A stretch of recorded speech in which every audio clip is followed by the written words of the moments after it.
그 후에 예수께서 디베랴의 갈릴리 바다 건너편으로 가심에 큰 무리가 따르니 이는 병자들에게 행하시는 표적을 보았음이로라.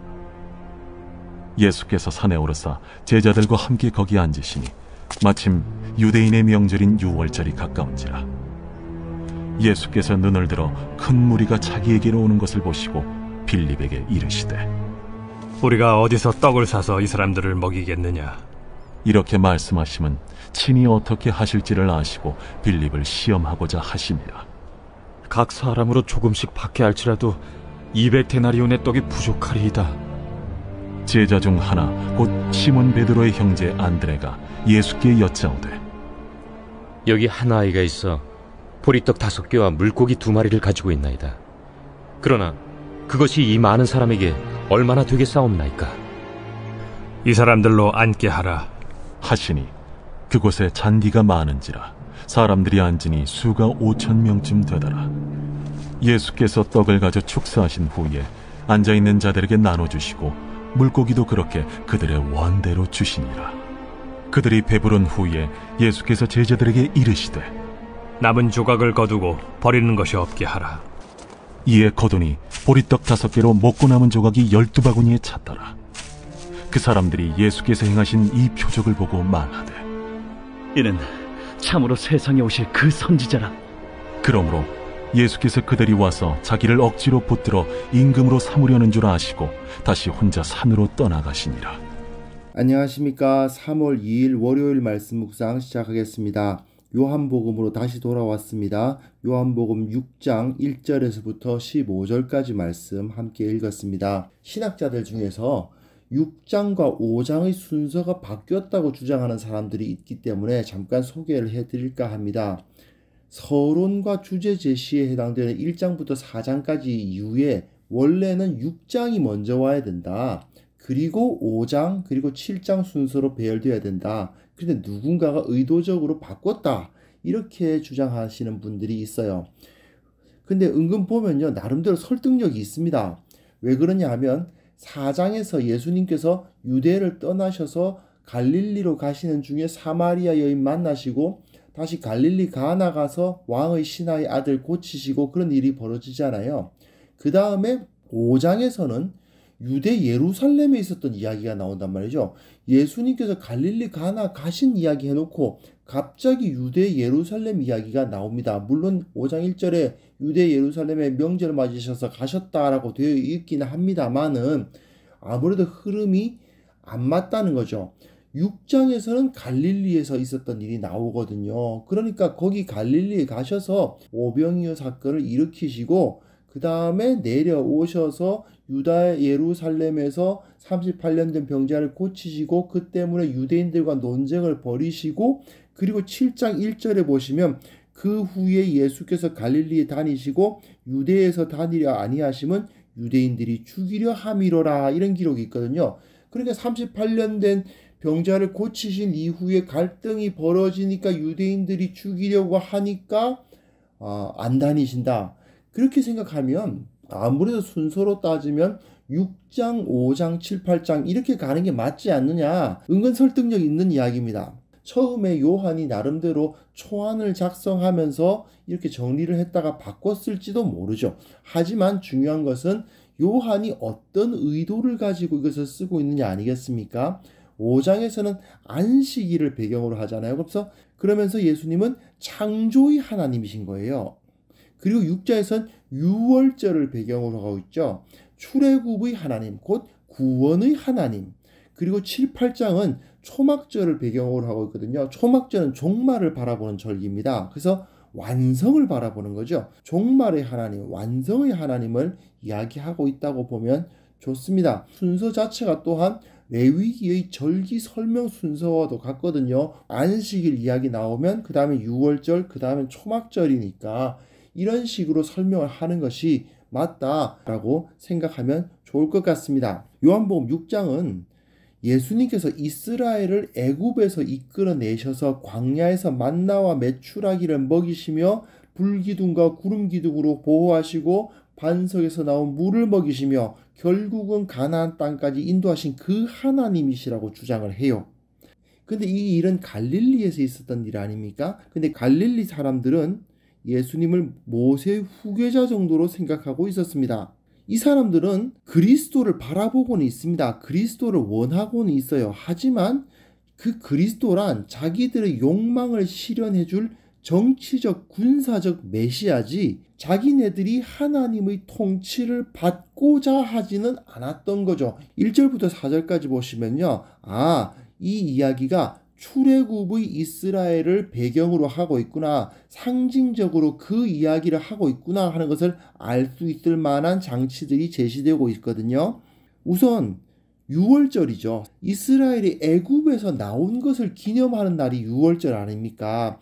그리고 디베랴 바다, 그 갈릴리 바다 건너편으로 가셨다. 이런 표현들이 있잖아요. 홍해를 건너지 않습니까? 마찬가지로 바다 건너의 이미지가 여기서 제시되고 있습니다. 또한 큰 무리가 나오죠. 출애굽 때에도 60만 대군, 그 외에도 허다한 잡족들이 그들과 함께 나왔다라고 기록되어 있고, 또한 이들이 표적을 보았습니다. 애굽에서 열재앙이 일어나는 것을 보고 그들이 나오거든요. 마찬가지로 이들도 예수님께서 일으키시는 표적을 보고 따랐다라는 것을 기록하고 있어요. 또한 예수님은 제자들과 함께 산에 오르십니다. 재밌는 것은 큰 무리가 따르니까 예수께서 산에 오르셨어요. 신의 산을 연상시키는 거죠. 여기서 중요한 것은요, 이 바로 무리에 대한 예수님의 반응입니다. 예수님은 무리가 예수님을 따라오니까 산에 올라가셔서 제자들과 함께 앉으시거든요. 이 앉는다라는 말은 보좌에 앉음, 즉 통치를 떠올리게 하는 표현입니다. 문제는 예수님이 이 무리 가운데에는 거하지 않으세요. 이런 면에서는 요한복음과 공관복음이 조금 다릅니다. 공관복음에서는 예수님이 그들을 불쌍히 여기셔서 그들 가운데 들어가셔서 그들을 가르치셨다라고 기록되어 있는데요. 마가복음 확인해 보시면 나오는데요. 요한복음에서는 저들과 거리를 두시는 듯한 표현을 쓰고 있습니다. 5절부터 9절까지 내용 보시면요. 저들을 어떻게 먹일 거냐? 빌립은 200데나리온의 떡이 부족하다 이야기하고, 안드레는 우리에게 어린아이가 먹는 보리떡 5개, 물고기 2마리밖에 없다. 그 이야기를 하고 있는 부분인데요. 여기서 예수님께서는 먼저 빌립에게 물어보시죠. 우리가 어디서 떡을 사서 이 사람들을 먹이겠느냐? 그리고 6절에 이렇게 말씀하시면 친히 어떻게 하실지를 아시고 빌립을 시험하고자 하셨다라고 되어 있어요. 이미 예수님께서는 무리들이 먹을 것이 없을 것이라는 것을 예상하고 계셨다는 얘기입니다. 공관복음에서는 마치 예수님은 그저 그들을 가르치는데 최선을 다하셨는데, 그러다 보니까 날이 저물어서 그들에게 먹을 것이 없다는 문제가 드러난 것처럼 기록되어 있어요. 하지만 요한복음은 그게 아니죠. 예수님께서 먼저 저 무리들에게 무슨 문제가 일어날지를 예상하고 계신 것으로 기록하고 있습니다. 여기서 빌립과 안드레가 등장하는 거죠. 빌립과 안드레는 모두 1장에서 예수님이 그리스도이심을 확신하면서, 안드레는 시몬 베드로에게, 빌립은 나다나엘에게 예수님을 전한 사람입니다. 거기서 안드레는 예수님을 메시아라고 고백했고요. 빌립은 모세와 선지자가 기록한 그이다 라고 나다나엘에게 소개를 했어요. 그런 것을 보면 예수님에 대한 확신을 가진 사람들이었지 않습니까? 그런데 이 사람들은 예수님께서 이 큰 무리를 먹이실 수는 없다는 판단을 내리고 있는 겁니다. 빌립은 부족하다. 안드레는 한 아이가 보리떡 5개와 물고기 2마리를 가지고 있다라고 보고를 하고 있죠. 그런데 여기서 이 표현은 그 분량이 적다는 것을 강조하기 위한 표현입니다. 요한복음에서만 이 오병이어가 한 아이가 가진 것이다 라고 기록하고 있거든요. 그건 양이 적었다. 그리고 밀로 만든 빵도 아니고 보리로 만든 한 단계 낮은 초라한 빵이었다는 것을 강조를 해주고 있는 겁니다. 여기서 많은 주의자들이 빌립과 안드레의 믿음을 비교해가지고 빌립은 믿음이 약했고 안드레가 믿음이 좋았다는 식으로 설명하시는 경우가 많은데, 그게 틀렸다고 말하기는 좀 어렵습니다. 나름 설득력이 있는 해석이긴 해요. 하지만 기본적으로 요한복음이 이 이야기를 왜 하고 있는가에 대해서는 조금 관심이 떨어지는 해석이죠. 이거는 두 명의 증인에 의해서, 즉 빌립과 안드레라는 증인에 의해서 예수님이 사람의 능력으로서 저들을 먹이는 것은 절대적으로 불가능했다라는 사실을 확언해 주고 있는 겁니다. 빌립과 안드레는 여기서 모세의 역할을 해요. 그리고 예수님이 하나님의 역할을 하고 있는 거예요. 민수기 11장에 보시면 이 백성들이 고기 먹고 싶다고 말하면서 애굽에서는 맛있는 거 많이 먹었는데 뭐 이렇게 이야기를 하니까 모세가 화가 났어요. 그래서 하나님 앞에 기도를 하기를, 제가 얘네들 낳았습니까? 내가 왜 이렇게 얘네들 때문에 힘들어야 됩니까? 라고 막 투정을 부립니다. 그러니까 하나님께서 모세에게 저들에게 고기를 주겠다 하셔요. 그러니까 모세가 뭐라고 말하냐면, 나와 함께 있는 이 백성의 보행자가 60만 명입니다.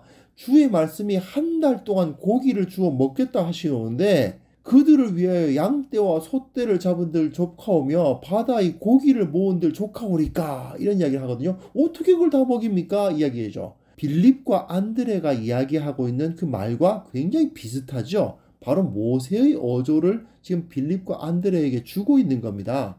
그때 여호와께서 모세에게 이르시되 여호와의 손이 짧으냐 이러시면서 메추라기를 그냥 엄청난 숫자를 갖다 부으시는 이야기가 민수기 11장에 나오는데, 바로 그 이야기를 떠올리게 하는 장치인 거죠. 10절부터 13절까지 보시면 10절부터 13절까지 보시면요, 이제 그 5,000명을 먹이시는 이야기가 나오는데요.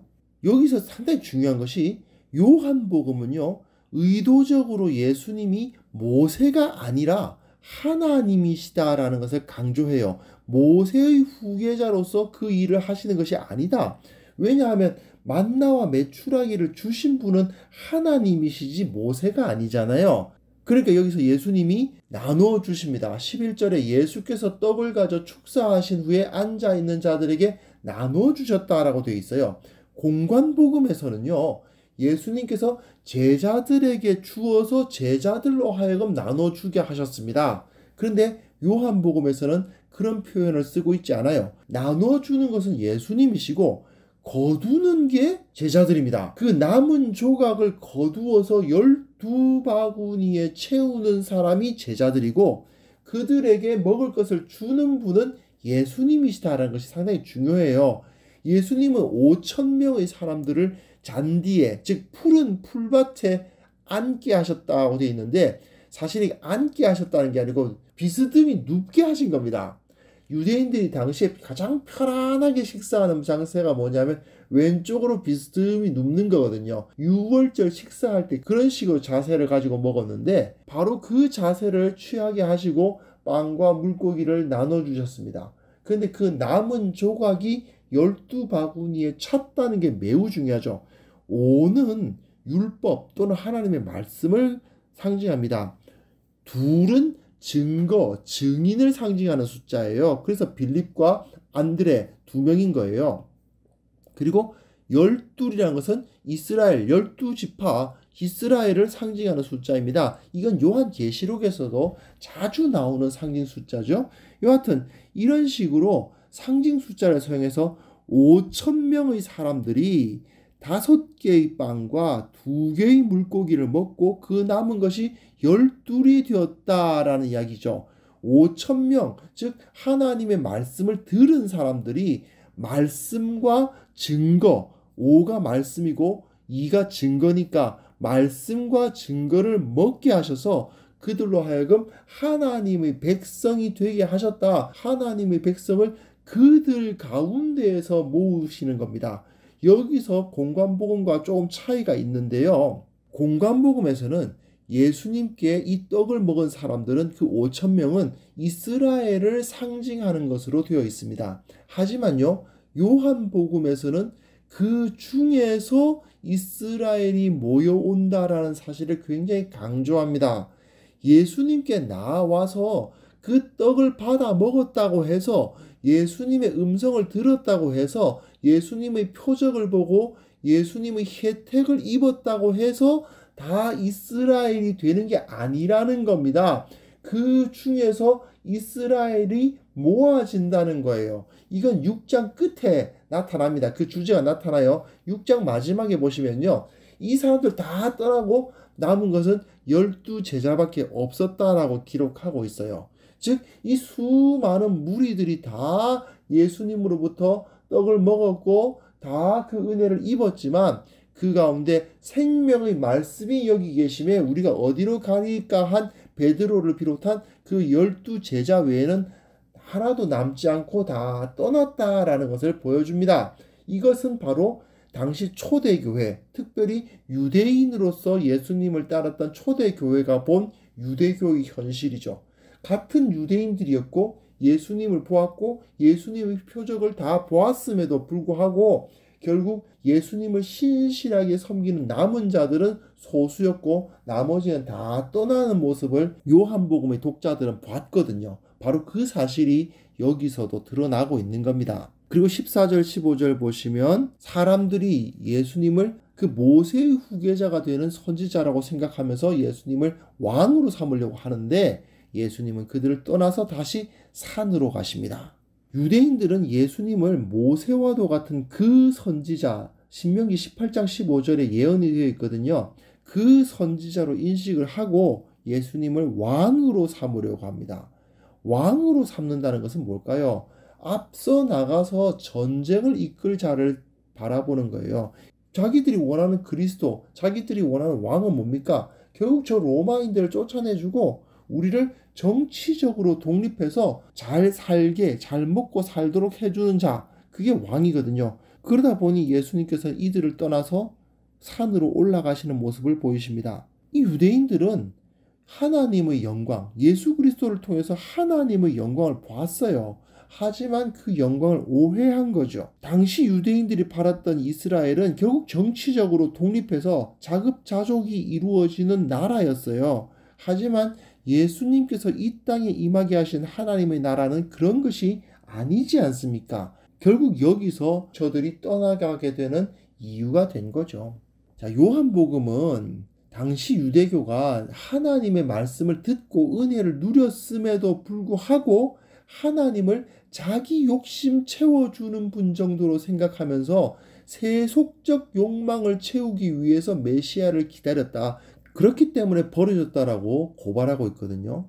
결국 그 유대인들 가운데에서 전부가 다 하나님의 백성 이스라엘이 된 게 아니고 그들 중에 남은 자, 그 12광주리처럼 진짜 이스라엘이 남게 되었고 나머지는 다 버려졌다라고 이야기를 합니다. 예수님은 이스라엘을 구원하신 바로 그 하나님으로서 오병이어의 사건을 나타내 주시면서 그 영광을 증명해 보여주셨어요. 예수님이야말로 출애굽의 하나님이라는 사실이 여기서 드러났어요. 하지만 유대인들은 믿음의 눈으로 그 모습을 보지 않고 세속적인 욕망의 눈으로 봤던 겁니다. 예수님이 인생의 문제, 죄와 죽음의 문제를 해결하실 분이라고 생각하지 않고 내 배를 채워주실 분, 내가 부자가 되게 해주실 분, 그런 식으로 예수님을 바라보게 되면 결국 예수님은 우리를 떠나실 뿐입니다. 주님은 나의 이기적이고 세속적인 욕망을 채워주시기 위해서 오시지 않았습니다. 오히려 우리에게 그 어리석은 욕망을 버리고 하나님을 바라보게 하시죠. 그랬을 때에 참된 만족을 누릴 수 있다는 것을 깨닫게 하시는데, 그런데 우리는 그렇게 생각하지 않고 주님이 내가 쓸 것을 주시고 내가 필요로 한 것을 채워주시고 우리 아이들 좋은 학교 들어가게 해주시고 내가 좀 더 돈을 많이 벌게 해주시고 내가 좀 더 좋은 집에 살게 해주시고 그런 식으로 생각하는 경우가 굉장히 많거든요. 결국 그 기복신앙으로서 예수님을 바라보게 되면 예수님은 그 영광을 우리 가운데 드러내 주시기는커녕 떠나신다는 겁니다. 우리는 정말 이 유대인들처럼 예수님을 바라보고 있지는 않았는지 다시 한번 생각해 볼 필요가 있을 것 같습니다. 우리는 이미 하나님으로부터 많은 혜택을 입었죠. 그런데 혜택을 입었으니까 나는 구원받았다, 나는 하나님의 자녀다? 글쎄요. 하나님의 은혜를 잠깐 좀 맛보았다고 해서 나는 하나님의 자녀다, 그렇게 함부로 확신할 수 있는 것은 아닙니다. 내가 좀 더 주님 앞에 바로 서야 되겠다. 내가 이 세상 욕망 버리고 주님을 바라보는 자가 되어야 되겠다. 그러한 진지한 마음으로 우리가 다시 한번 주님 앞에 우리 마음을 바로 세울 수 있었으면 좋겠습니다. 하나님 아버지, 우리가 주님을 바라보지 아니하고 세상 것 바라보고 있지는 않았는지 다시 한번 반성해 보게 하여 주옵소서. 주님을 먼저 바라고 이 세상의 욕망을 포기하고 하나님의 나라를 바라볼 때 참된 만족과 참된 기쁨을 얻는다는 사실 온전히 믿게 하여 주시고, 이 세상 살아갈 때에 결코 거짓된 욕망에 흔들리지 않도록 도와주시며, 주님의 나라를 생각하고 주님께서 나를 인도하신다는 사실을 기뻐하는 자들 되게 하여 주옵소서. 오늘 하루 코로나19 바이러스를 포함한 여러 가지 세상의 어려움들 때문에 많은 고난들이 있겠지만, 그럼에도 불구하고 그 가운데 승리하며 기뻐하며 주님의 영광을 드러내는 우리 모두가 되게 하여 주옵소서. 예수 그리스도의 이름으로 기도합니다. 아멘.